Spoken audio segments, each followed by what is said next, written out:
The main burner flame cannot accurately determine if the pressures are within the manufacturer specifications.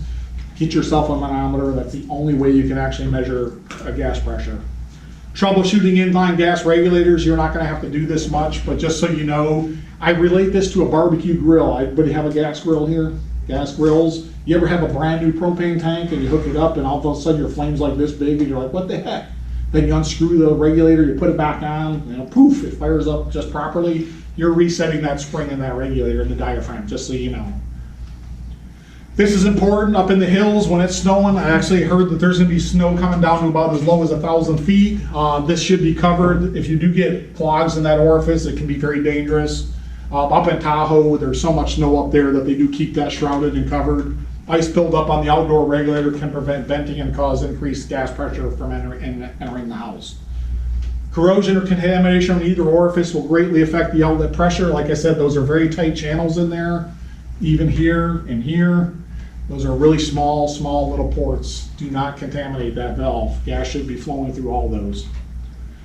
36J hot surface ignition or direct spark ignition. Valve solenoid is energized by 24 volts from the ignition module, just like this one is. 36H and G models are pilot valve are maintained and controlled independently by an ignition module like this. So just know that this is controlling the ignition. This board is controlling the ignition on this gas valve.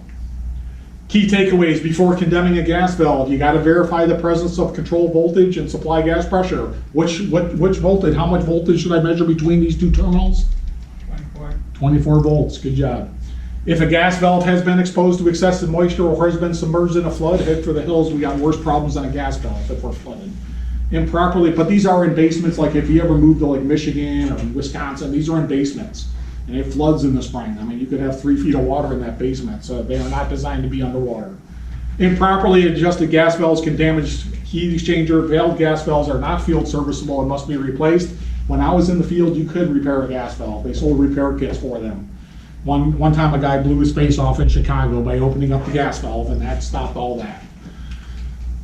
Why use us? We've been around since 1890. We're just getting started. White Rogers. We're in more OEMs than other brands. We offer the widest range of universal replacement controls, ease of installation, simple, easy to read on instructions, product reliability, quality control assures reliable products. We've been in the same buildings since in St. Louis. We built that campus over and over and over since 1890 in the same area. Supported by knowledgeable representatives, we're affordable, competitive pricing, and we have tech support out all the time.